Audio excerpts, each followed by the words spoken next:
Hey, you guys, welcome into the live on tonight on this Friday night. Welcome, welcome, welcome. Welcome, you guys. Come on in. Come on in the room. Come on in. Hey. Ooh, yeah. Hey, you guys. Hey. Let's get it started on this Friday night, y'all. Let's talk. I'm excited to get this live started. Got so much stuff I want to get off my chest, especially when it comes to Martel Holt. So y'all, we're gonna just combine this all together. Hey Red Gal, hey Tasha. So we're gonna combine this all together. So we're gonna talk about Married at First Sight, and we also gonna talk about and then Miss Lanster. Yeah. Sharon. Hey you guys, come on in. Sorry we mess up y'all name. So yeah, I got a lot I want to get off my chest about Mr. Martel Holt and Chris. So we're gonna do a 2-in-1 on tonight. So we're gonna give it about 5 more minutes, and I'm gonna drop the links for those. Hey J Dub, that want to. He's on time. All right, thank God. So for those that want to join us, I'm gonna drop the link. Hey Miss Crystal, she said it's okay. Anikia and Dikia and. Yeah, I ain't gonna try it no more. I'm sorry. So y'all, we're gonna get started in just a few minutes. So I'm excited, y'all. What are y'all Friday good? I'm glad it's Friday. Thank God it's Friday. I don't know about y'all, but I'm glad it's the weekend. So yeah, come on in. So I got a lot of stuff I want to say. What about you, baby? I'm just gonna go with the flow tonight. You're gonna go with the flow? Yeah, I'm just not feeling 100, so yeah. I'm just go with the flow. Yeah, I appreciate you going with the flow, baby. Yeah. So J-Dub, I don't know too much about Married. Okay. It wasn't a full show. Hey, Miss Lady T. All right, you guys. So let me go ahead and just drop this link. Let's just go and cut to the chase. And we will discuss. So there's the link, and we're gonna discuss Married at First Sight first. So let me go over here so I can pin this link to this thing. Sorry for the feedback that you may possibly. We're gonna discuss Married at First Sight. Yeah, sorry about that. So I wanna go ahead and pin this link. Ooh, right there. Why are you looking like that? Always biting your lip. I wasn't biting my lip.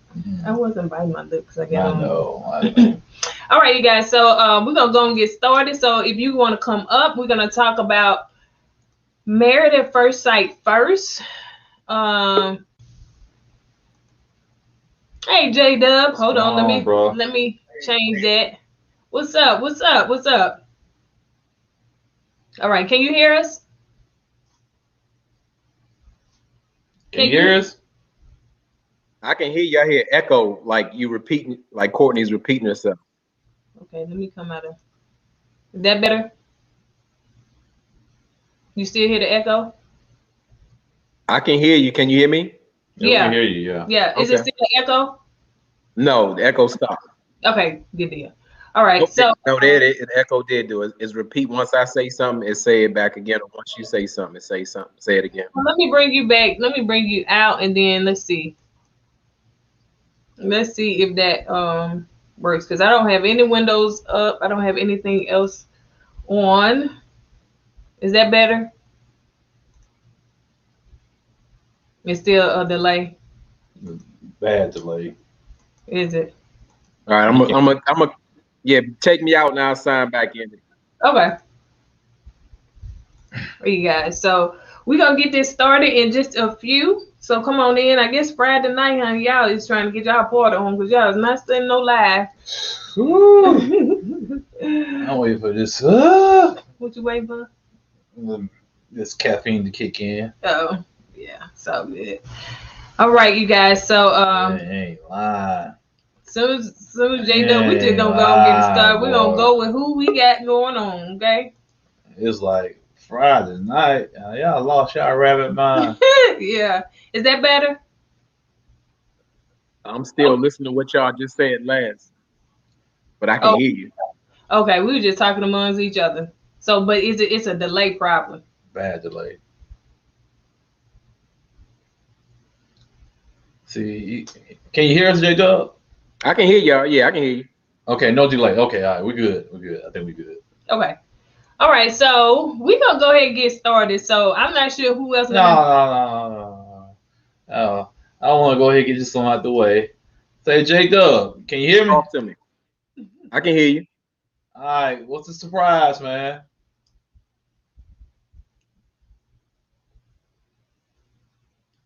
Can you hear us?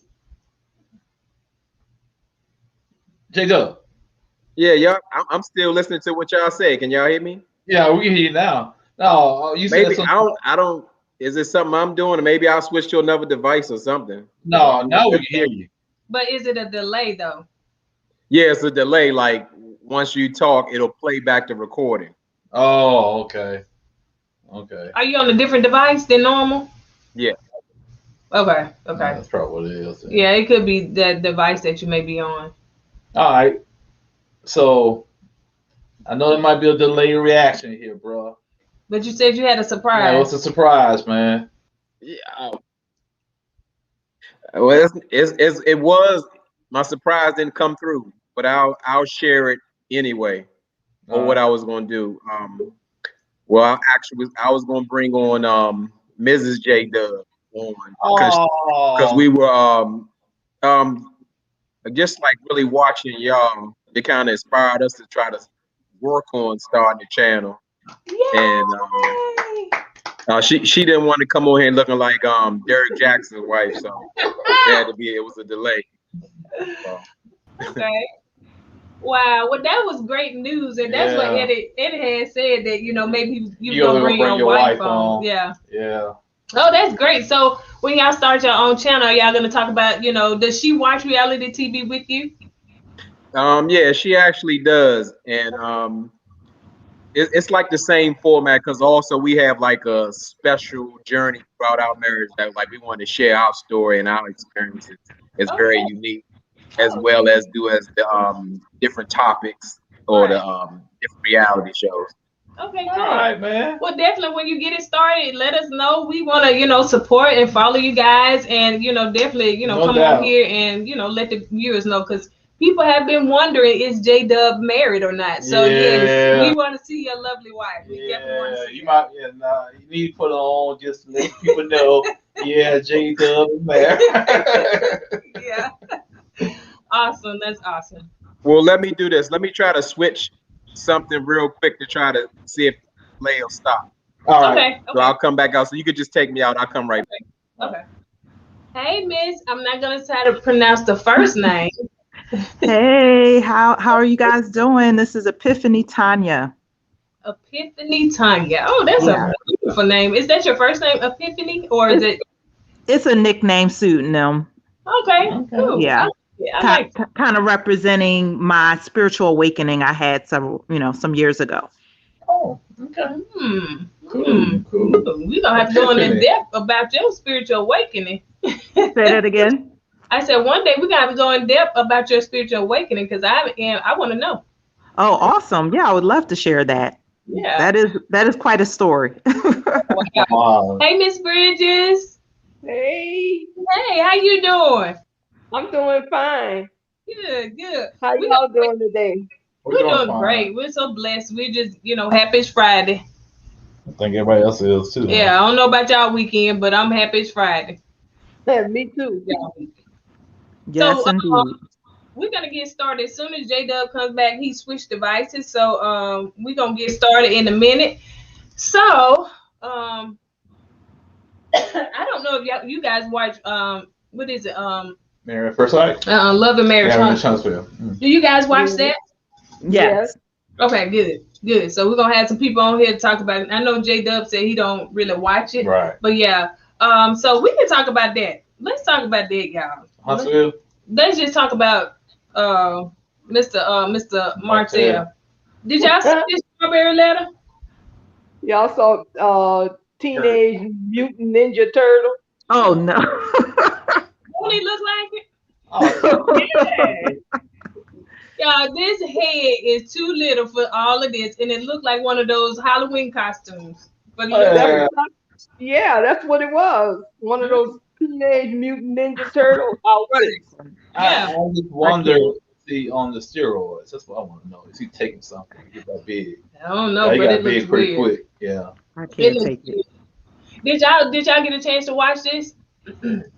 I heard a little bit of it. I saw it. Okay. Did y'all think that his apology was sincere? No. It didn't sound like it, because it sounds like he's still blaming Melody. He's not taking full accountability for everything. Yeah. And now Eddie said it was sincere. I thought it was sincere, man. You know, I thought, you know, I can feel where he was coming from. I felt like, you know, yeah, I understand Steve done kind of quoted him to apologize, but I felt like, you know, for him to do on that video, I thought it was sincere. That's just my opinion being a man, but yeah, I thought it was sincere. But he went on a show, because I don't listen to Steve Harvey. I heard it on another YouTube channel. So if you don't listen to Steve Harvey, you wouldn't have heard the so-called apology. Right. Right. He need to apologize to Melanie on Love and Marriage Huntsville. When the show comes back, he needs to apologize to her on there. The way he embarrassed her on there, that's the way he needs to apologize to her on the show. Not on Steve Harvey. And then he's on Steve Harvey, who cheated on all his wives. And so he knows how to apologize then, right? Yeah, probably after the show was over with, Steve Harvey probably was giving him tips not to get caught next time. That's a true point. True. Yeah, like you said, the best apology is change behavior. Exactly. That's right. And what I feel as far as him, I feel like one, that he was kind of pushed into an apology. He didn't the show to apologize. I think he kind of came on to get more of a national. I guess maybe his publicist recommended that he come on to kind of just put national, because Melanie is going on her own personal, but she had on a national, as I can see, as of yet. So he just kind of went ahead of the game and went on national. But he really did, like, what you coming on for? Like, you know, the marriage is over. So what you talking to Steve? You kind of like late in that game. So I really didn't understand why he came on. Number two, I don't think that apologies was necessarily sincere. Like y'all said, Ms. Bridges, he pretty much was kind of gonna blame Melanie for what happened, and he just didn't take accountability and ownership for it. You know, so he didn't want to take the baby when the new baby was born. He was like newborn. That baby must be about what, 4 or 5 months now? Yeah, he was born at was born in December. In December? Right. December. So about 4 months old. About 4 months old. It's not a newborn. It's not a newborn anymore. Right. So, go ahead, Miss Sharon. Welcome to the chat. You wanted to say something? Yes. Can you hear me? You can. We can hear you. Okay. Just fine. Can you hear me? Okay, good. I think that Martel went on to Steve Harvey's show because he thought Steve Harvey went through the same thing. You know, he cheated on his wife and got married. But I think that he didn't expect what Steve Harvey going to say. Because Steve Harvey, you know, he didn't watch the show. He didn't watch the show at all. The females did. And so Steve Harvey was trying to get the information just hearing it right now. Right. When Steve Harvey asked him about, like he was saying to him, you had to apologize because you had to own what you did.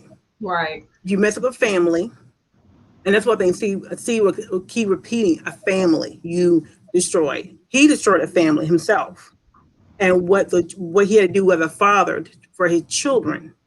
And I remember his daughter was on his show back in Chicago. And she, his twins. One of the twins said she remembered that she didn't understand why he was not there no more. It hurt her. Now look where he's at now. Right. And listen to her father, what the journey he went on. Now she understood what he had to do to be where he's at now. Right. I think that Martel also did. He didn't want to own the truth. Like once he heard about a baby, his whole face changed. You know, I thought, a baby. And then he said, as a man, you have to take ownership. Oh, no, he said, yeah, move forward. You know, take all the public opinions gonna dog on you. That's how it's gonna be. You dogged on him. You have to take it. Yep. So for me, I think Martel went on the show. They expected to do apology because he keeps saying we. Right. He hasn't hit rock bottom yet. You know, he have not. He's still remembering the family is still fresh in him, and so for him to be single, he said, "I'm not sure I should continue to date." And I said, "Whoa, you still are you not with that girl?" Right. And then that girl doing IG and showing her place, showing your house or something. You know, she thinking now that she got Melly out of the way. Now she's in the picture, and now you're on Steve Harvey show saying about dating. Right. Yeah. You know, so I think he's and I think and also you watch the show, and I think Melody brought up the affair up. You know, I think she thought it was over. So she thought, as she said before, I brought the cheating up so that other people see what we went through, right? And you still can thrive. But she didn't know it was keep going on. Yeah.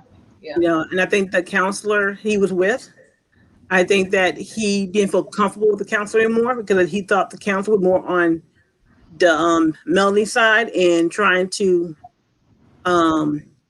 he don't think that the counselor was on his side, trying to make him understand. But I think he got a rude awakening. We got it with Steve.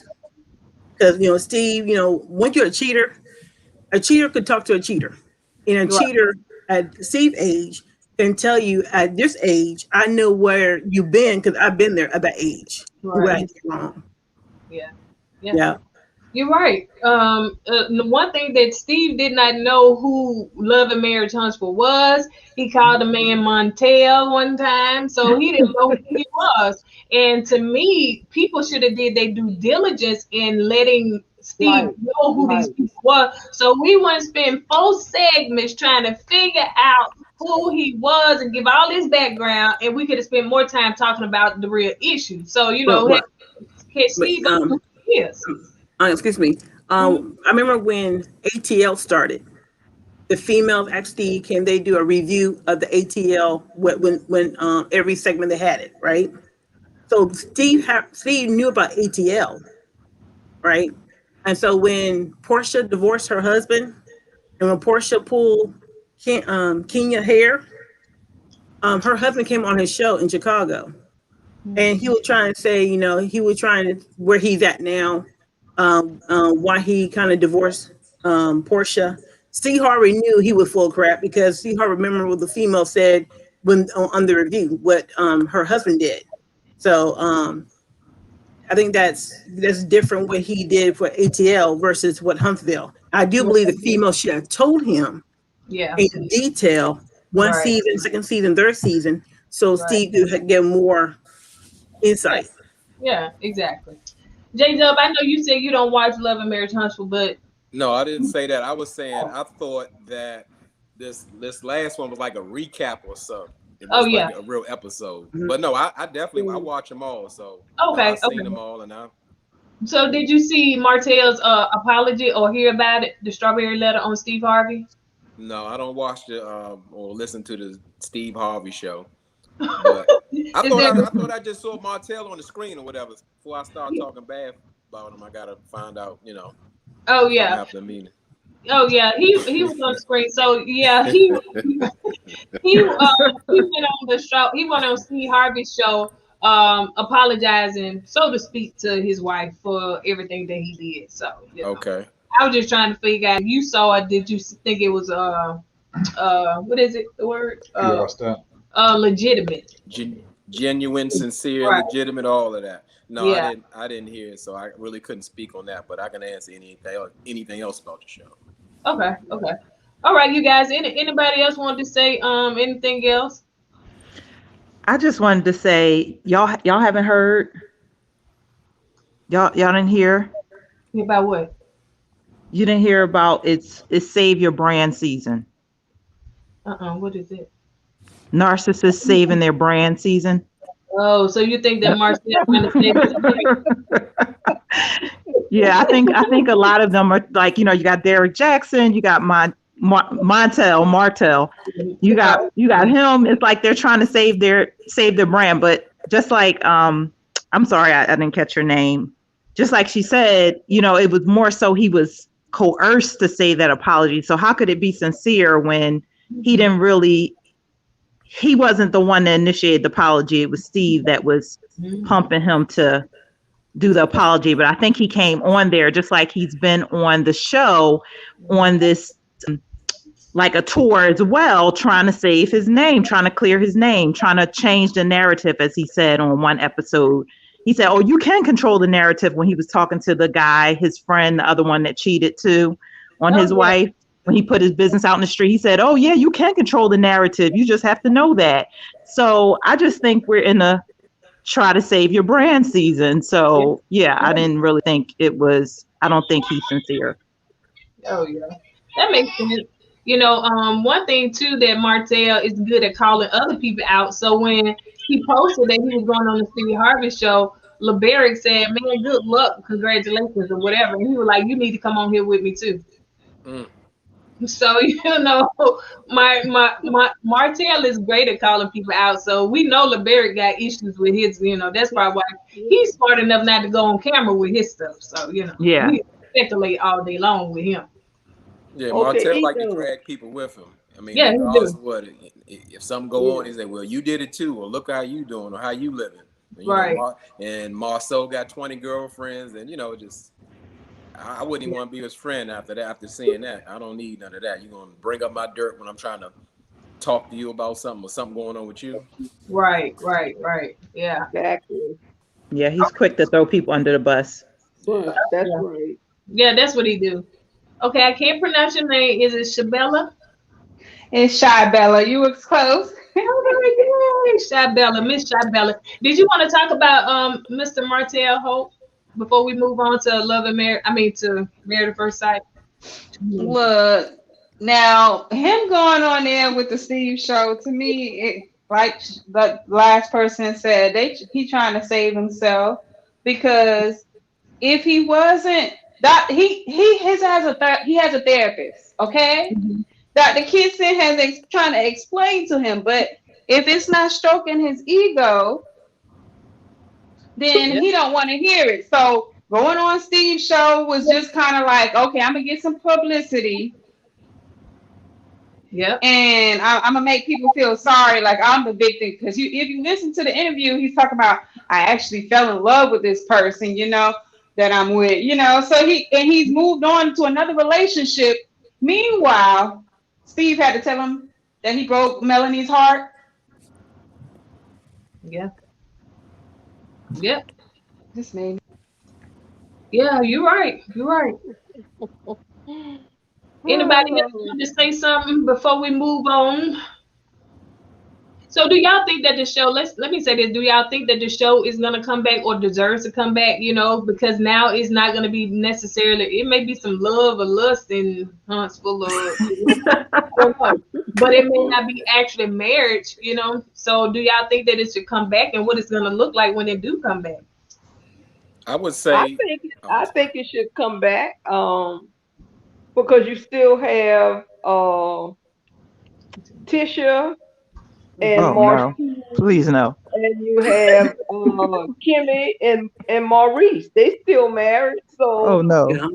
Oh no. True.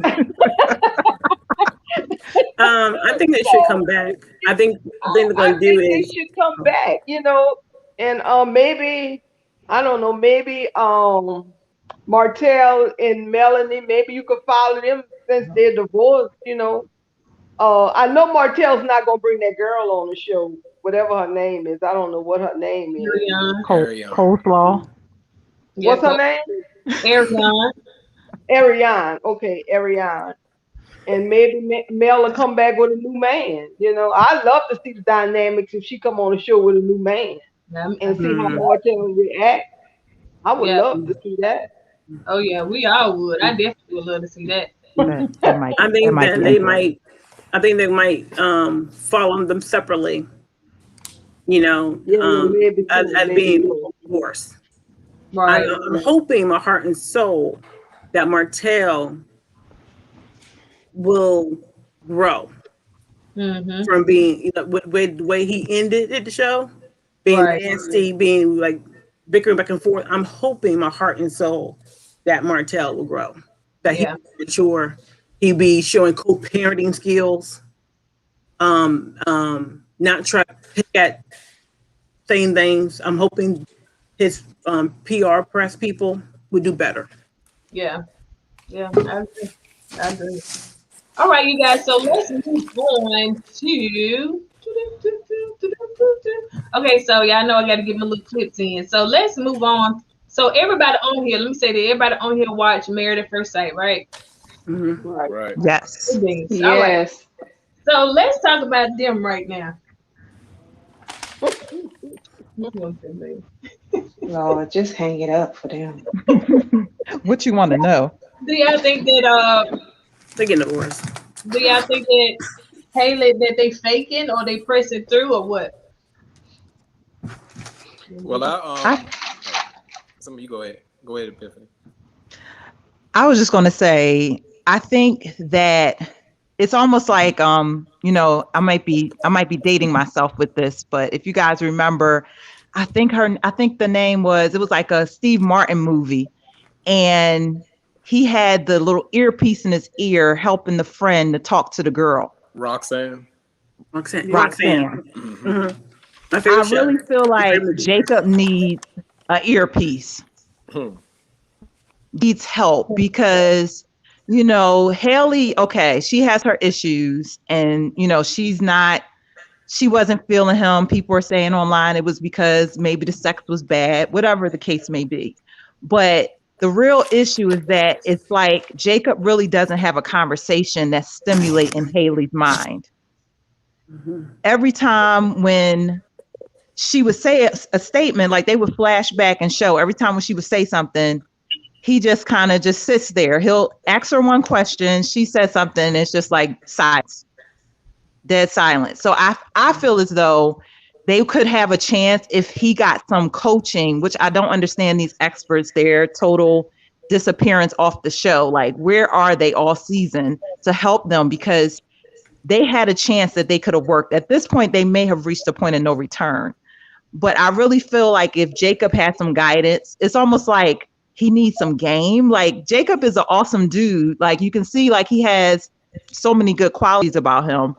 But it's like for a woman like Haley, he's not packing what she needs as far as like stimulation wise. Like, he needs to up his conversation, like at least act like you're interested in the girl's conversation, ask her some follow-up questions, something. So I really feel like they may not have a chance just because he needs more help, and I don't know who's going to give that to him. I think Jacob checked out when she told him she wasn't attracted to him. I think that's where he's stuck. You know, I guess, you know, he's feeling, why should I try when she's not attracted to me? And I don't remember the episode when he said, when the doctor told him, you know, give a kiss at night, give a kiss in the morning. And he said whenever he tried to hug her, she would cringe up like, you know, I don't want you to touch me. So he got all that in the back of his mind, you know. So why should I put forward the effort when I know, you know, she's not attracted to me? When I try with her, she's pulling away from me. So why should I try? I mean, what should I say to her? You know, I get it, but I think that's the reason why. Like, she already had an issue physically looking at him, but she was like, okay, I can try to work with it. But if he had came with like a personality that was going to kind of engage her, it could have went up from there. But I think, and like you're right, the reason why he's he's checked out. And so because he's checked out, he's really still not trying. But I think even before that, that's what really turned her off, was that he wasn't engaging her. If people didn't really notice that, but it was his lack of, it's almost like he's just like sitting there. I don't know. Both of them kind of have that issue where it's like a other person to do the work. You know what I mean? Like they're not, neither one of them are putting in the work they need to put in. But I feel you, and I've said this too online, that he checked out, he shut down because she shut down, and she said she wasn't attracted to him. But I really feel like if they had more help, they could have made it. It's just they didn't get the help that they needed. Yeah, good point. J-Dub, it sound like the first one. The first one, when the girl didn't first marriage or first sight, when the girl didn't see the man, her name is Amy. Oh no, her name is the one who said no. I don't think I was watching this one, but if they got Karen, not Karen from last season, right? No, the first one, the very first one. Okay, I didn't see that one. You see that one? Oh, can't remember. It just remind me of the first one. Oh, okay. And they got remarried, and then they're happily married now. That's what it sounds like. Oh, you're talking about the one that hosts the show, Jamie and Doug. Jamie and Doug. Yeah. The difference in Jamie and Doug, the council was constantly there, helping them go through it. And this one here, this season, I don't think they were there much at all. Okay. Yeah. Who I saw. Maybe it could be due to COVID. No, they could still do some virtual coaching or something. COVID ain't getting nothing to do with it no more. That's right. Last season was the COVID season, and they did stuff on Zoom. They were talking to the couples on the computer last season. Yeah. When they were locked down with COVID. So there were. All right. J-Dub, you say something?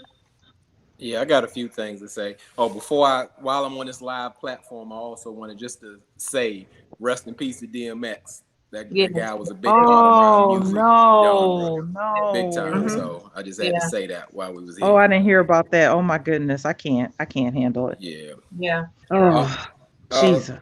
I guess to me, this session for Jacob and Haley was really revealing, and I really listened to the words or the flashback that they showed when I think it was Dr. Viviana asking Haley what she wanted in a husband, and she you can only really hear her focus on like her husband being like set up well in life, being well established, and that's kind of only traits I heard. And to me, I think that's exactly what she got. She got Jacob. He doesn't have any social skills or anything like that, but his life is set up well, and if that's all you need, then be careful what you ask for. And I've always been, I guess, a believer when people didn't see it or say it's Haley. Haley's been trying to have a conversation with Jacob throughout the whole, I guess, the weeks that they've been married, and they show examples of like it's failing. Like me, I couldn't even have that type of patience if I ask you a question, say, hey, what you been doing in the last 10 years? And you can't say nothing. We don't have nothing to talk about. I can't even talk to you no more. That's like ridiculous to me, because I mean, only you know what you've been doing in the last 10 years, and you can't give me an answer to that. Right.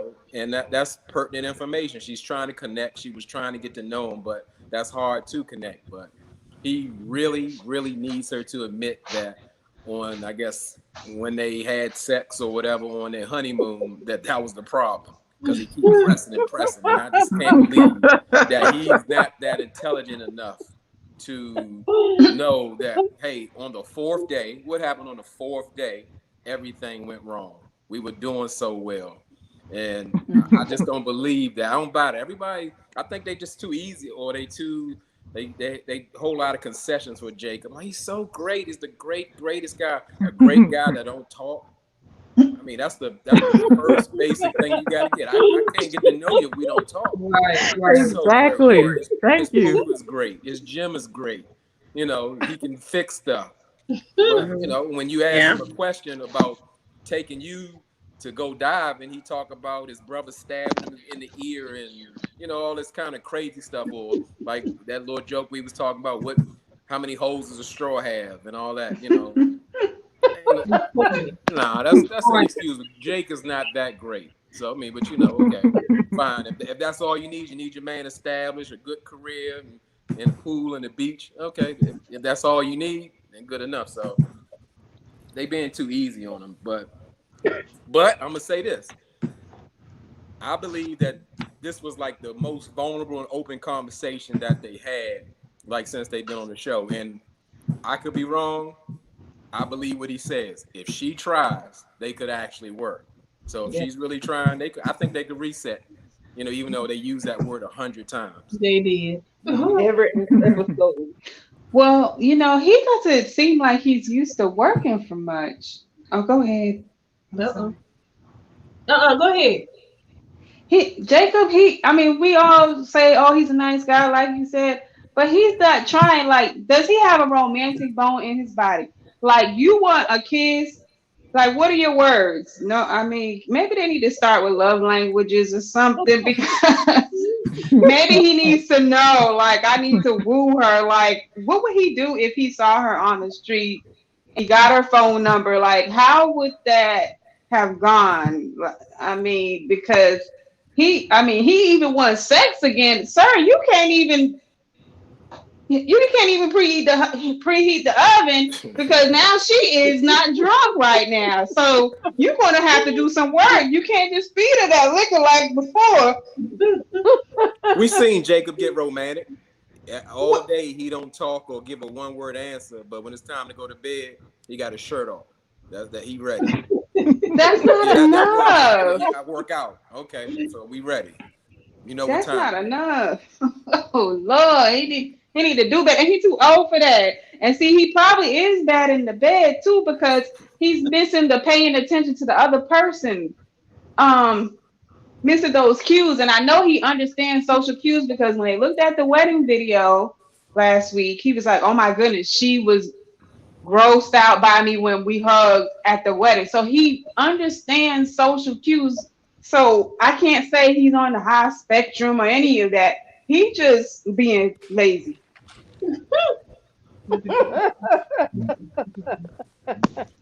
Yeah.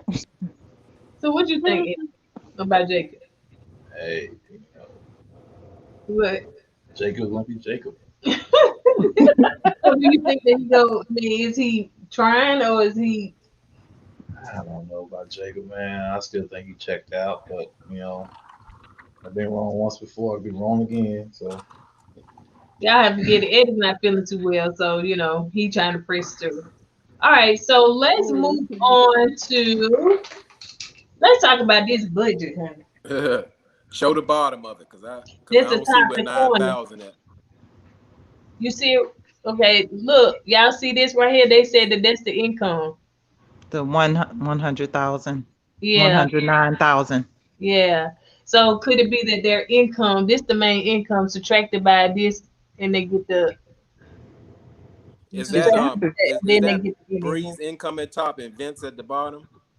Well, actually, I think that if you subtract them, no, that's not right, is it? That's 109 and 89. Oh yeah. So his is 189 and hers. Well, no, hers is 109 and his is 89. We're gonna assume that. Yeah, that's what it is. Okay, so if they allegedly. Allegedly.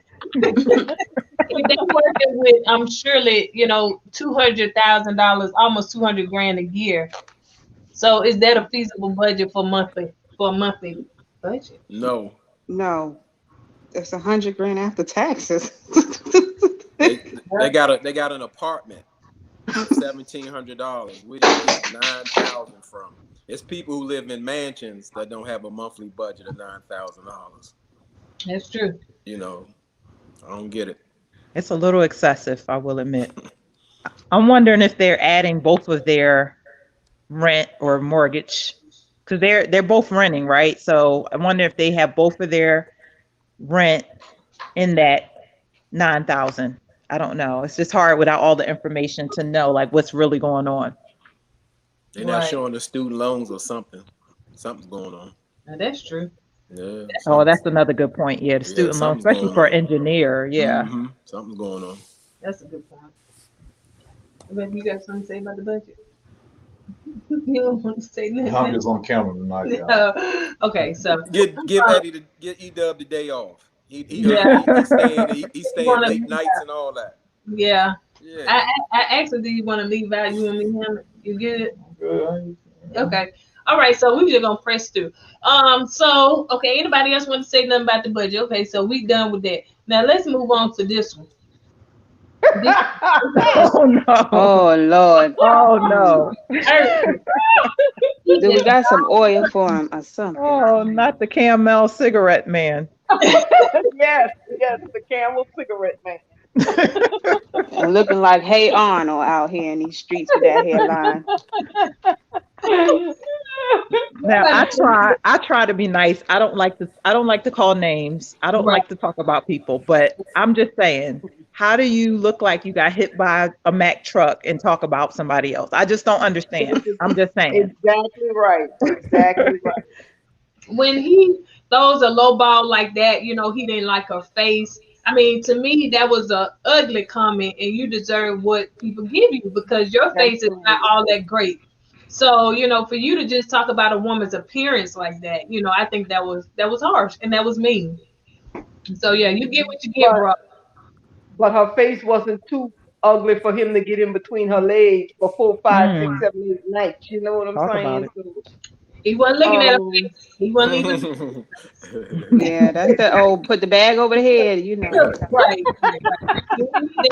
So yeah, he did what he had to do. So, you know, y'all talk about, you know, his whole stance as far as him talking to Pastor Cal. I think it was so disrespectful. It was disrespectful. And I think Pastor Cal should have went in a little harder on him. You know, I would have, if I was there and I was the counsel, I would say, well, Chris, did you look in the mirror? Because you're not all that either, bro. You know, you are not. I mean, he's just not attractive at all. I mean, ugh. Like I wouldn't. You're not somebody I would want to speak to in the nightclub either. So I mean, dang, and not in the dark alley. Really, Chris? Man. Really? Yeah. And I think he perpetrating anyway. I don't think he has everything he said he want to perpetrate that he has. Yep. I bought her a Mercedes. Now I'm going to buy her a house because I want my child to have everything. Poor child has you as a father. That's bad. Ms. V-Don, did you want to say something? Sorry I didn't introduce you. I just brought you on up. Okay. I just wonder what Dr. Pepper would have said to Chris. Because she was on it the whole episode. I think I put on somebody's. She came in like all these experts I sent before me didn't do their job. Let me do this job like I'm supposed to. Right. Because she told the truth on all of them. Yeah. She didn't cut in that one corner. Yeah. But Chris finally said what the real issue was. He didn't like her face. And all of that. He was honest. That's how he felt. Yeah. But he should have told her that the day of the wedding. He should have been honest the day of the wedding and told her that. Right. He told it to her friends. He should have told it to her. And then maybe they could have ended it the day of the wedding, you know? It wouldn't have mattered to Paige. It would not have mattered to Paige. Well, probably wouldn't have, you know. He shouldn't have went through with the wedding then. That's what I'm saying. He shouldn't have, but he did. When he saw her coming down the aisle, you know, he said under his breath, oh, shit. So, you know, I mean, I would have just said, I just can't. I'm sorry, I can't do it. Yeah. Let me tell you, that part where he said, you looked all over Atlanta and you seen Asian, Hispanic, Black queens, and this is what you brought me. Oh my goodness. Oh, yeah. So disrespectful. Yeah. Yeah. Woo. Like I said, Chris get what he deserved. Whatever smoke he get it. You know, you reap what you sow. So you can't. I think it's a way that you say anything. So you just say you're just not attracted to a period. You don't even have to go into details. But you slept with her, so it's contradicting. You know. So yeah, she was. And somebody in the comments said that they heard they still having sex. So I don't know how true that is. I don't. They probably are. They probably are, because the good Lord told her that's who He has for her. So she's probably still spreading it wide and laying it low for Chris. Okay. Funny. I don't know what Lord she talking about, but it ain't Can right. can I say something about this this thing with Chris too? I just wanted to kind of point something out. Oh yeah. Somebody mentioned, and they made a good point, because before this whole time, a lot of people online were saying that he was a colorist, right? And I didn't really buy it at first, because I was like, just because he wasn't attracted to her features doesn't mean that it had to do with the color of her skin, right? So I was on that page, on that tip with it. But one of the things that somebody just recently pointed out that I was like, they made a very good point, was that when she was all the way back before she came down the aisle is when he first made his comment. So he couldn't really have seen her features from that far away, is what we imagine. So what was he really saying that to, other than her skin tone? And so I'm not a person that's like, oh, this is colorist, that's colorist, because, I try to give things a benefit of the doubt and like, give me the proof, give me evidence, right? Just because, this is a trend, everybody's saying it, doesn't mean it's so. But you have to think about that. Like, what was he really commenting on? If she's so far back before she even comes up to the altar, what are you saying, oh, blank to? Anybody want to answer that? J-Dub look like you want to answer. Well, I'm still on that. This live platform is great. I'm still on that anti-colorism. I don't think everybody has to be a colorist because they don't like a certain type of looking woman or anything like that. I think Chris, and let me make sure, put this as clean, I'm not a Chris fan at all, but I believe he could see, if you're standing at the end of the room and somebody's at the front of the door, you can see their face if you have decent vision. I can think he did what like any dog dude on the street would use a woman that would allow him to let her use him and manipulate her, and he have his way, and when he done with her and then she's still not going away, so he try every kind of tactic to try to push her away or get her to leave. Hey, I'm buying my ex a new car. Hey, I got a new baby. They moving in. I still believe that. That's just me. Yeah, good point. All right, so let's move on to. Can I say one more thing? Oh yeah, sure. Oh, I'm definitely not trying to run the show, but we didn't get to really talk on that. We just talked about the budget, about Bree and Vincent. Oh, I thought y'all was good. Go ahead. You want to talk? Yeah, go ahead. Let's talk about. You don't want to talk about the budget, but you want to talk about. I want to talk about. I mean, like, I don't know about. This show was like really telling for all the couples. It was like a kind of exposure, because I was really paying attention to like Vincent's body language when he was talking. Like, this guy, when I say this guy is super insecure and can't like handle his emotions, it's like, it's so alarming. Like, this guy, he's not ready for marriage. And I was, people kind of got on Brianna saying like she wasn't reasonable or compromised. But I think after she had their little conversation with the expert, she kind of came around and to me spoke the most, like, I guess, level-headed sense in the situation. And she was very firm on what she believed. And I watched her. She was talking and looking to give him direct eye contact. When Vincent doesn't like to talk about a certain subject, he starts to look away and play with his wedding ring and all of that. Like, yeah. I mean, I at this point, like I said, I always thought they weren't a good match. I know people fall and look like, oh, they're so romantic and they lovey-dovey. I think it's really surface. I don't think they have much substance, like, to have a strong marriage. And she's going to need more from him. And I don't know if he actually has it. And like I said, that anger and that insecurity is only going to get worse. And all he's going to do is lash out at her, and she don't deserve that. Yeah. You know. Mm-hmm. Yeah. Yeah, I also didn't think Brianna was compromising though. She said what she had to say, and it was to me like no matter what Vince said, she's still gonna have what she want to have. There was no compromise even with what he said. Let's put some in the savings. I want a house. I want this. She still was like, no. And it looked like on her face that was gonna still be a no.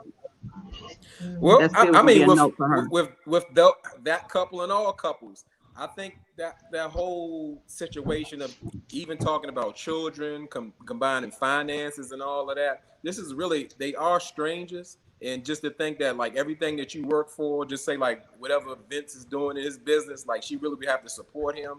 And because he talked a good game, yeah, I'm going to give you and Cookie everything and make sure y'all got everything, but it's not coming off like that.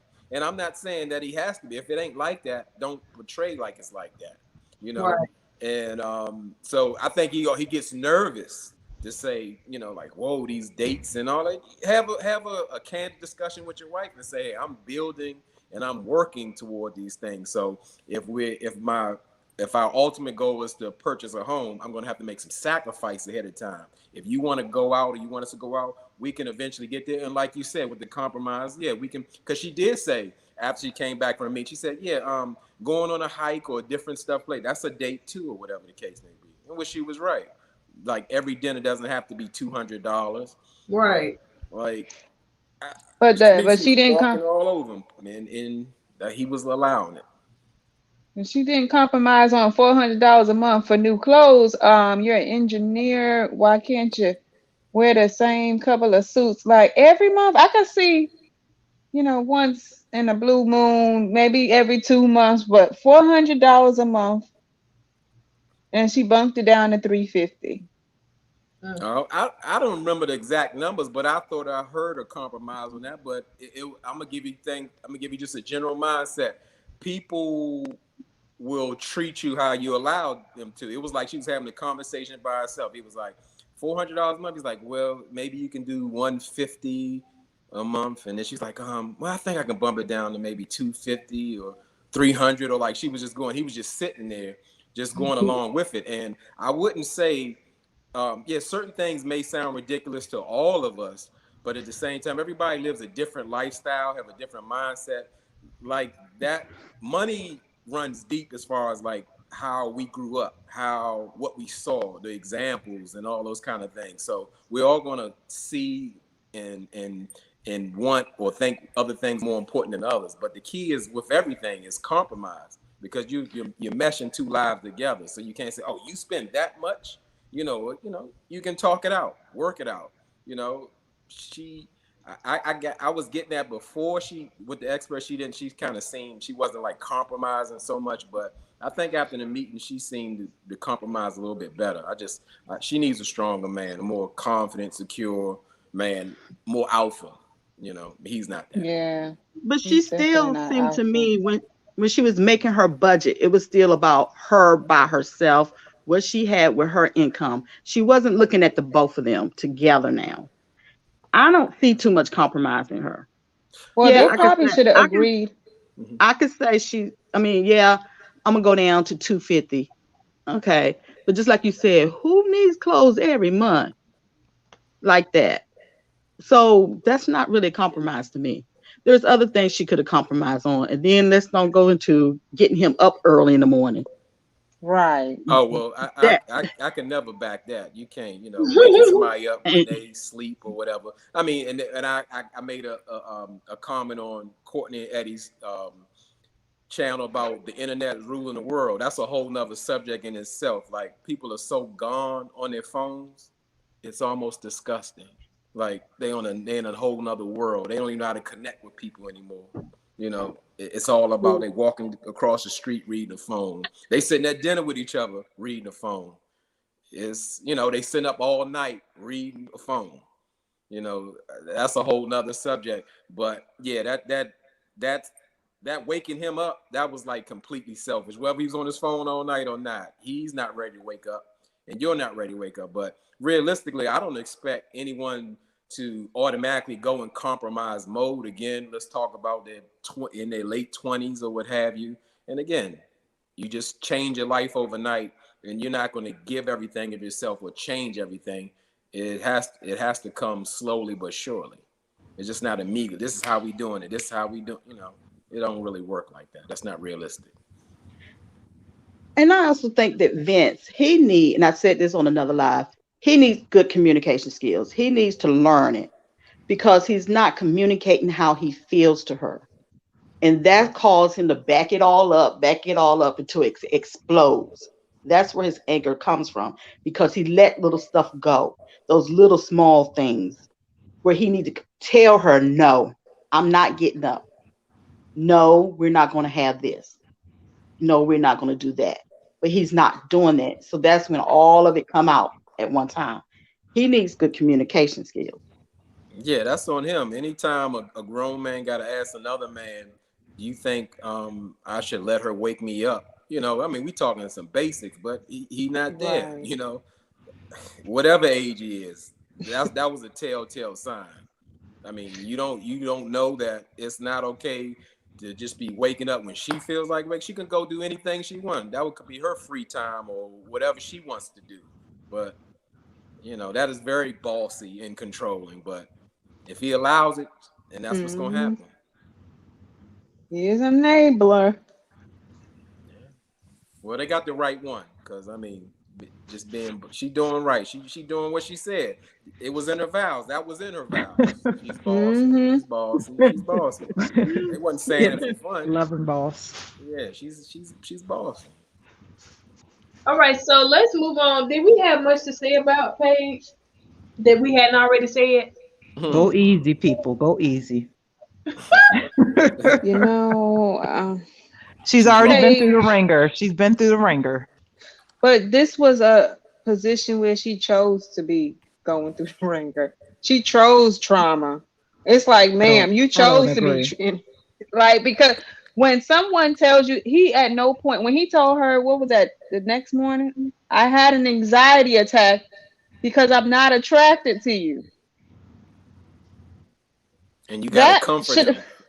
And you comfort him? Exactly. That right there. It's not like he's been sugarcoating. He said, when somebody says the severity of how unattracted I am to you is that I'm having anxiety attacks. Come on now. I think it's very possible, and this might be the counselor in me, because that's, my profession. I think it's very possible that Paige came into this experiment with trauma already, right? So she comes to this experiment. Somebody might say, well, if you have trauma, why enter into an experiment like this? But one of the tricky things about trauma is that when you think that you've dealt with your trauma, you just never know how deep it goes, right? So she's mentioned on another episode that she has 2 therapists, that she's been to therapy, right? So a lot of times people will go and they'll deal with certain issues, but they're still not getting down in the root. But they think, okay, I'm good, because they maybe have patched. It's almost like a Band-Aid that the therapist will help put on, but they're not going deep. So I think it's very possible she came into the experiment. Who knows what she's ever been through in her life that, a Black woman in America, I'm sure number of things that she could have gone through before she ever reached this point. But for people to understand how people respond to trauma, that's just a whole nother conversation, a whole nother story. So I have just a lot of compassion on her, even though we can sit back and just judge her and say, why didn't she do this? How come she did that? Why did she let him do that? Why didn't she walk away? Why didn't she get out? I think it's a combination of factors here that we might not be privy to and understand where she's coming from. But it's not to excuse the fact that she should have more self-love for herself and more, some natural instinct protective factors. But I don't know. I have a heart and a compassion for the girl. My heart kind of goes out, because understanding, working with the people I've worked with, my own life experiences, I understand you can find yourself in this cycle and this rut and not really, it's like, it's a lot of work, and it's really hard to come out of that. It's almost like she's in a pit almost. It's a lot of work to come out of that place and love yourself. depending on, you know, if she experienced some type of abuse, people beating her down. And then you get on the internet and now you're on this national platform and you got people, you know, we see how Derek Jackson's wife just got dragged, you know, so it's like, it's not helpful to just keep tearing the girl down. I don't know. That's just my take on it, but everybody's going to have their opinion. And I personally agree with you. You know, I try not to say anything demeaning about Paige. You know, I try not to call her stupid and all that stuff or whatever, because I don't know if you guys watch Unfiltered, but you can see on Unfiltered how her appearance is changing. And the last one she was on, she was very, very skinny, and she was very dark in the face. You know, and I know her complexion is not dark. Her complexion to me is brown, but she just looked very dark in the face. I don't know if she was hiding maybe makeup. I don't know, but she just didn't look, you know what I'm saying, like herself. So I know that I feel that after it aired, it took her through some more mental changes, you know, and it probably just made it worse, you know. Well, I'm gonna be Eddie E-Dub on this one. Say, well, you can't say she was dark in the face. You a colorist. You gonna say the lady dark in the face? I knew you was a colorist. You and your husband. Oh no. But y'all know what I mean when I say that her complexion was very dark compared to her body, and it could have just been the bad makeup, but she's never, even before that, she looked better than she did. So it's almost like I was like, okay, she looks good, but then it's like it got a little worse. I don't know, you know, it's just me. But yeah. All I can say is if she gets help, I know she's seeing a therapist. I really hope she's taking in what the therapist says. I'm not going to diagnose her what I think she is, because I'm a therapist too. But if she does not take it in, she will be doing the same thing that Martel is doing, going to therapy and just sitting there and not taking it in. Not, you know, because you can go to therapy, you can go to more than one therapist. You might have like a trauma therapist and then a regular therapist. But if she's not taking it in or willing to make that step to change, or maybe there's not rapport being built, I'm not sure what the case is, but the first step usually is, okay, I know something is wrong with me, and then am I ready to make some type of change? How do I make that type of change? Right. Well, I don't want to change into a Paige memorial. I'm gonna say we as a people have trauma and have gone through some horrific things from childhood up into the present, and we all dealing with some things. So yeah, we can have empathy, because to say, well, you know, she has to be dealing with something, because who would want that for themselves, really? But you know, we're here to comment on what we see and what's going on, and it looks bad, and it looks like she doesn't value herself, or she allowed him to devalue herself. So that means his self-esteem wasn't there. So that's natural. And just like a brother said, like I always agree, he gave the most sensible advice. Hey, it was a bad situation or decision or whatever. Let's move on. You're young enough to pick yourself up and keep going, you know. It's life. Yep. All right. Somebody made a good point. Chris needs therapy too. Oh yeah. Yeah, try to get him into though. He can't listen to the pastor, so I try to drag him into some therapy. All right, so let's talk about these people right here.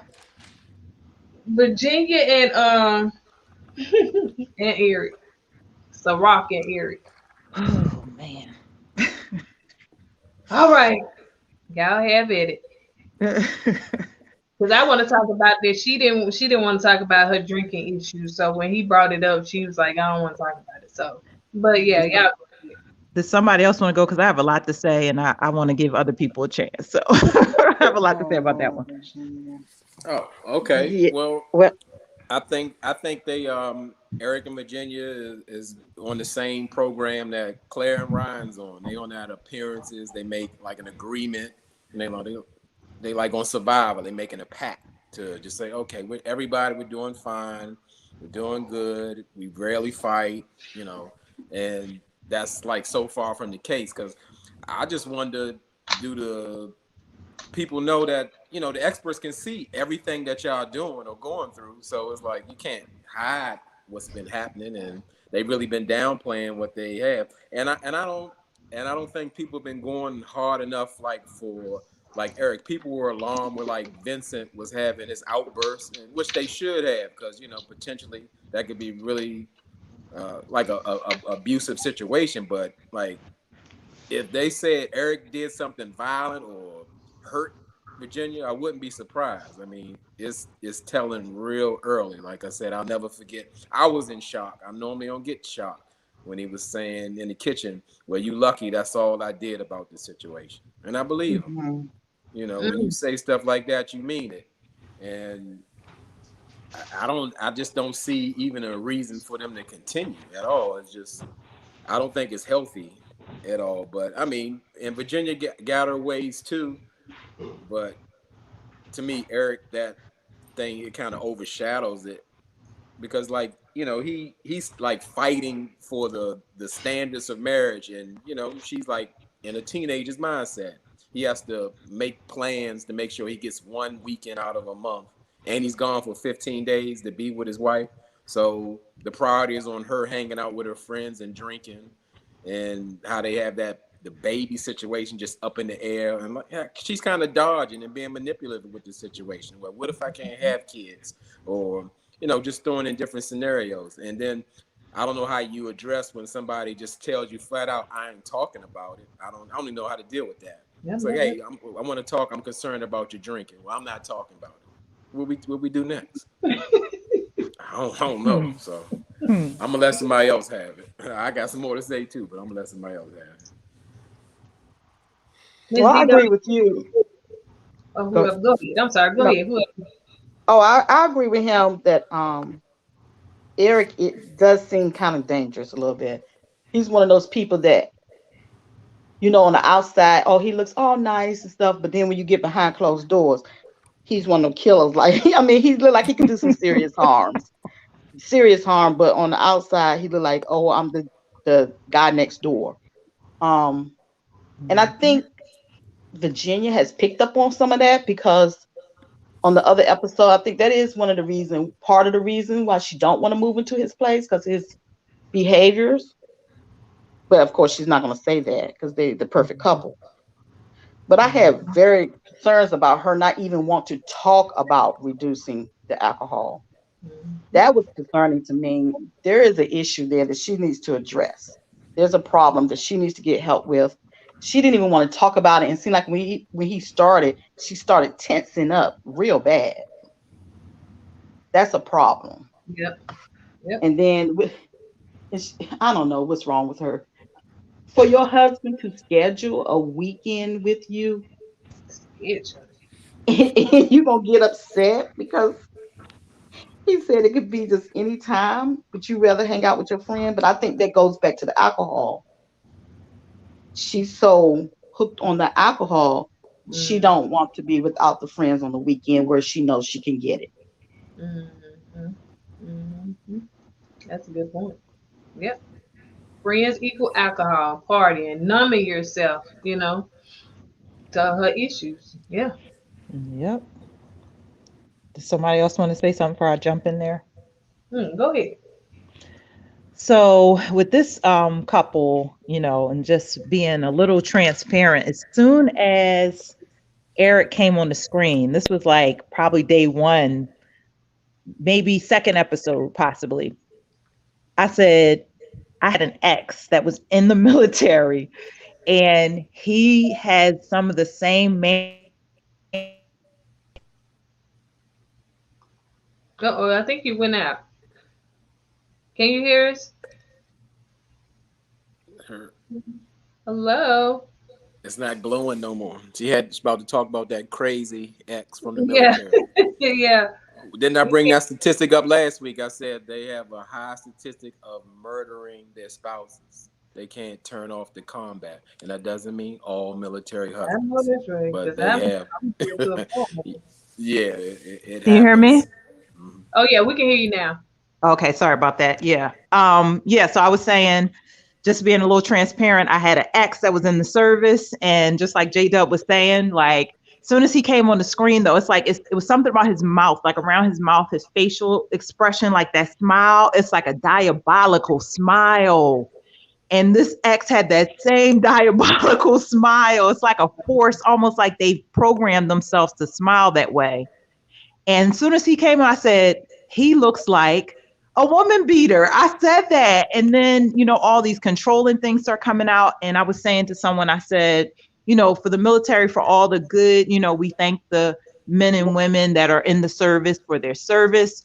But sometimes for certain personalities, I believe they can produce some sociopaths, or the sociopaths are attracted to going into the military service, one or the other, because it's something that happens when they get in there. It's like maybe that level of discipline causes that, or like I said, their personality is attracted to, let me go into this profession. But it's very, very concerning. Even his speech, the way he talks, he's like, you just have to do this, you just have to do that. He's very controlling in his speech and his talk. It's like, even when he talked to the experts and Dr. Pepper gave him that great advice, and when she made him see it through a different perspective about the dog, and she was like, what if it was a child? And he like had that aha moment. And I was feeling so hopeful. He came back to the apartment. He started talking to her about everything. And it was like, okay, it's going good. But as soon as he reached to the part about the weekend, he was like, you just have to cancel for me. You just have to. I'm your husband. You just have to. I said, oh, no. He went right back. He reverted right back to the same level of this verbally controlling behavior. So it's very concerning, that relationship. I mean, you have him with his control issues, her with the drinking. And again, I guess I'm seeing it through that counselor perspective of the self-medicating, because she talked about in one of the episodes of she needs to deal with her anxiety, and she knows she has a problem with anxiety. Virginia is self-medicating her anxiety and her trauma from like her childhood stuff. And she's escaped into that bottle, and now it's like it's grabbed a hold of her, and it's kind of like it's got away from her. And so I would be side-eyeing those friends, her so-called my friends, because I feel like they're really enabling her. And maybe some of them have the same issues too with, like alcoholism, because for all of them to like be friends this long, these many years, and every single weekend you go out and you hitting the bottle in the bar this hard, like you got to look at that. Like that's an issue. That's problematic. And if her life was just still going good, but even she said she can't even make it to work on time. She's late every day. So that's telling you that's affecting your life, girl. Like you got to wake up. You have a real problem here. This is a serious issue. This is not just, I'm just taking a couple drinks and just socially drinking. No, this is affecting your life in a more deeper way. So this couple, it's just scary. And I have my theory about Lifetime and Married at First Sight franchise, what they're doing. I really feel like they purposely mismatch these couples. That's just my theory. I feel like they're trying to see how that new show, the mismatch, like the Unmatchable, whatever it is, they were testing that show out with this show to see the ratings. And we fell right into it everybody ran to watch it. It's so entertaining. And so they like, well, let's purposely mismatch. That's just what I think, just my theory, but I think they did it on purpose. Good point. Now let me say this: nobody was saying anything about the people that was in the military. I think somebody was saying, I forgot to comment, but nobody's saying people that were in the military it has issues or controlling or or are abusive. So I wanted to just kind of clear that up. Now they were saying some people, but not all, because I'm married to no, not all. Some people. So it is a former military man. So that's not what we're saying at all. So just want to clear that up. Well, I mean, I mentioned it, but I said a disclaimer. I don't know how you can get that misconstrued to say, hey, before I say this, I'm not saying all situations, most. I'm saying statistically it's been proven that it's happened more often in military marriages. And to me, I mean, I'm not in the military, never been in the military, but I can empathize that what other job that in some cases that you have to kill on your job and then go back to regular life. I couldn't even imagine that. Yeah. I'm not saying I feel sorry. I'm just saying that's a lot to deal with. Mentally. Yes. And it's a cancel culture. We got to make sure. Okay. Yeah. Salute to all the military veterans. Yeah. We appreciate you. I don't know what it is to do it. I'm thankful for you because I wouldn't do it, and I'm grateful. Thank you. Yeah. You're right. Happy Veterans Day. I said the same thing. I said, I'm really honored. I have several people in my family that are in the military, but there are some issues that are unique to them. That's a whole specialization over there in the military. Like the counselors over there, they specialize because they have unique situations because of the type of work they're doing in that environment and that culture. So there are some issues that people in the military might uniquely deal with. Not all people in the military, but like J-Dub is saying, there's a statistic research associated with that group. Yeah.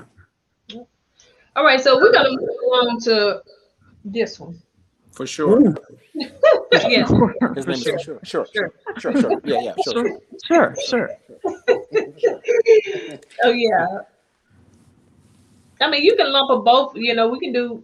Hey, we can talk about them both, Claire and Ryan. So yeah, the look on her face.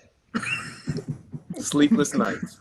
But she said that her marriage was a 10 out of 10. So hey, that's what it looked like. 10. So who want to go first? I start with Claire. I just think if she wouldn't focus as much on the sex, even though she wants to, and actually try to get a connection with him, maybe something will happen. Because to me, it's like she's just focusing on it. And maybe it's the editing. It's like she's really focused on it. And then she needs to stop doing what she's doing to pleasure him. Basically, she needs to stop it. Because she's getting frustrated with it. And it's not helping. I agree. And I don't think that he know that she done told the whole world, because he's still, acting like, oh, we hadn't done nothing. Taking it slow. I think he's worse than Jacob. At this point, Jacob won't talk to you. He gonna talk you to death and keep saying for sure, yeah, sure. And not saying anything at all. He deflects. He's gonna answer your question. And I don't even know how Clara puts up with that. She should definitely stop pleasing him every single night and looking for something in return and not focus and try to focus on. But what can you focus on? For sure. What is he saying? Yeah. What is he? He ain't talking about nothing. I think he talks though, because she said he talks more than her. So I'm thinking behind the scenes when the camera's not rolling, he talks, because she's the one who said, I thought I'd never get a man who talks more than I do. So they're having communication, they're having conversation. But I think she's just so focused on it that she's not enjoying the other part that would make her connect. But I think it's also something, like somebody said in the chat, she has been traumatized. So it's not connecting with her. She's not connecting at all, because she says she has no emotional ties to it. So even if she did, will she still emotionally connect with him having it? I don't think so, because there's something with her. Sure. I mean, if he told her he loved her and, had sex with her, she would be fine, even if the relationship is empty and no substance. She'd be good with that. Because, I mean, she, like you said, she revealed that she has trauma. Anybody who can say, hey, I can have sex and it means nothing, it's zero attachment, but it's like so important to you in 3 weeks for somebody who has never told anyone that he loves them, she's searching for something and she's lost, just like a whole bunch of other people. But I mean, the part I don't like is that they're like playing with us, like making those agreements. I don't appreciate that. It's crazy that they're saying the same thing. Yeah, 10 out of 10. Perfect. You couldn't have placed me with anyone better. I mean, if I saw her on the street, I would definitely pick her up and we just get married on the street, for sure. Everything's perfect. You know, that's a joke. I mean, we be looking for, you know, some real process for people kind of getting together, wanting to be married, working hard at it, working through differences. But yeah, I think it's all about ratings and drama. This is not real. It can't be. And let me say this, somebody made it, I don't know, it could have been one of y'all in the comments that, you know, that Ryan knows that he's not going to stay married to her. So he was like, why have sex with her? Especially because of their religion, you know. That's a good point. And he could just wait to the end of the 6 weeks and be like, okay, it's over. Well, he did make that strong statement, was saying, you know, as far as like she's not seeking or to have a religious foundation, he said this is like not what I'm looking for, you know. And that's a strong. I'm not, his perfect 10 out of 10 marriage is not what he's looking for. So yeah, it's very telling. And I mean, what I don't respect about, he's just not being honest, and neither is she. She's had multiple opportunities to share and say, hey, this is what's happening, or this is what we're missing, or this is what I wish we could have with each other. Yeah, she even asked directly. It's like, no, yeah, I wouldn't, you know, or she does, she dances around it. And she's doing a disservice to herself. So, but he said on Unfiltered that she talks about it. Okay. He said she talks about it very clear and all the time. Yep. He said he's very aware of, you know, because they have communication, so he knows it. So I wonder why he said that when they did the sit down. He made it like he wasn't aware. That may have been before they talked, you know, before the Unfiltered. Okay, gotcha. Yeah, because the Unfiltered, if I'm not mistaken, I think is now. Like, yeah, I think so too. You know, so they're either married or divorced. You know, I think they went through decisions. This just me. You know what I'm saying? I think all that has already been taped, but they're now just having to be on Unfiltered in the moment, like it, you know, like they're right there in that moment. That's me. I'm assuming that's what, you know, because so much has changed. Yeah, so much has changed because Vinny got like hair up here, like, you know, and Ryan got a whole mustache, you know, so they changed drastically. He got the handlebars. Yeah, it's Eddie calling the handlebars. So yeah. So yeah, is that, I think that's pretty much it, you guys. I think we pretty much talked about the couples. I wanted to say something real quick about Ryan, because I know a lot of people are questioning his sexuality, but I just want to kind of open people's minds to the fact that some religious circles, now I don't know what the man, you know, if he does have some issues there or not, but I do know that there are some religious circles that just take their faith that seriously, where they could be in a relationship and not have sex with somebody. And so, I mean, and you might question, okay, he's married to her, so why isn't, you know, that clicking for him? But the only thing I can think with that is sometimes you can get in a rut of looking at sex as sinful in certain religious communities, so that he has to unprogram himself out of that way of thinking of, you know, this is, or like someone said, maybe he's going to leave her. He's, you know, whatever the mindset, something going on inside of Ryan that he's not sharing with anybody about, you know, his ideas about sex and why he's not consummating this marriage. There's something else going on there, but I don't necessarily think it has to be his sexuality is, you know, it's a question there.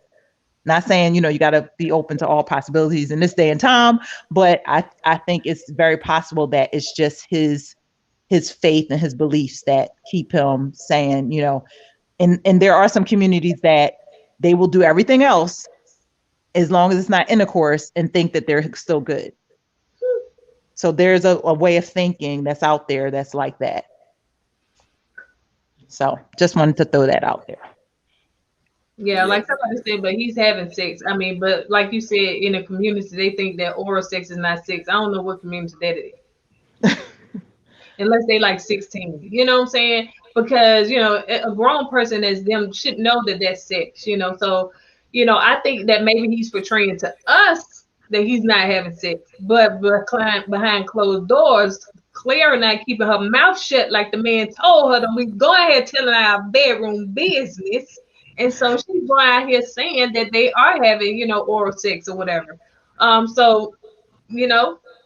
Yeah, this was actually a study that I did. Was a course I had to take. I went to Liberty University. We had like a human sexuality course.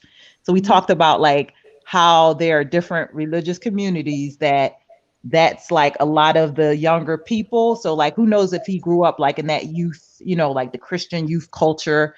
And that was, kind of programmed in that, okay, as long as I do XYZ and I don't have intercourse, then I'm still good. So there's, it's floating around out there that people think this way. And that's what Iris said too, that she did everything but penetration, and she still considered herself a virgin. Yeah, I remember that. I remember her. Even with Keith, they was doing that. I wasn't watching you, I guess. You muted, Kourtney. I can't. Am I muted? I think I was just talking about. Can you hear me? Yes. Okay. I didn't watch though. I guess I didn't watch the seasons. If you're talking about on Married at First Sight, so I don't. Mm-hmm. That's why it's called oral sex. Still got the sex word in there, so I don't understand. If he would just be honest and straightforward, you could respect that, because in reality, not having sex in 2 to 3 weeks isn't like so taboo, or even though you're married, if you want to connect and wait, if he was up front and say, hey, I want to wait for the real connection, let's focus on that, and we'll let it grow naturally or whatever. But no, he likes to hide, and it could be something that both of his parents are pastors. I'm sure that has a lot to do with his mindset, even as a grown man. Yeah. But I've watched since season 1 off and on, and it seemed like to me throughout the seasons, the one who waited are the ones who did better. They remained together. Even Jamie and Doug, they waited, and they still together. Majority of the ones who waited or didn't tell that they did are still together. Yeah, that's normally the case in real life. If you focus more on the connection and getting to know each other and building something, you have a better chance to grow from there. That's, your foundation won't be sex. Yeah. And that's the same way with Jeffy and I forgot her name. Shawnee's, yeah. Yeah. So yeah, the same thing happened with them, but I don't think it was really sex for her. I think it was just affection. He just was totally like, he was like, I don't know you, you're a stranger. So they went through that role for a while. But, I think in Claire and Ryan's case, it's a little bit different, because as we can see, they're affectionate, or she's affectionate. She always throwing her leg on him, he rubbing, I mean, I see the affection, so I see some kind of chemistry. Because they always all up on each other like that. J-Dub said, nah. No, that ain't affection. For sure. But he'll say for sure. Yeah, exactly. For sure. I touched your knee, for sure. All right, guys. It's been fun. Anything else y'all want to say before we end this live? I really appreciate it. We've been an hour and 30 minutes in. Just hopefully send the well wishes to E-Dub. I know he's the backbone of it, and I know he was a little bit down today, so I hope he's feeling better when he come back. I'm gonna have to check on him once I leave, but he is he was in a car accident around this time last year, and so sometimes and he's still doing therapy like every week. He's going to see the chiropractor almost every week. And so when he gets on camera, sometimes he's pushing. That's on top of him working sometimes, maybe like 10 to 12 hours a day if he don't get on call. So he is a very busy man. And so, he's just not feeling 100 today. So, so if y'all can, co-ed fam, just lift them up in prayer. And we appreciate it. Yeah, best tell them get well. Yeah. Best wishes. Thank you. So on that note, you guys, we appreciate you rocking with us on tonight on this Friday night. Y'all could have been anywhere else, getting your drinks on or going out or whatever you want. Hanging with Virginia. Yeah. She at the bar right now. But y'all chose to come here and hang with us, and I appreciate the panel. You guys are awesome. Those that already ended, you guys rock. I appreciate everybody's input and insight. And I guess you guys will see you on next Thursday or Friday. So I'll let y'all know what day it'll be on the community tab. So thank you, Miss V Doll, for moderating for me. And I forgot her name. Thanks for all the moderators, you guys. I appreciate it. So y'all have a wonderful, blessed night, and we will see you guys on the next video. All right. Thank you. Thanks for having us. Bye. Bye.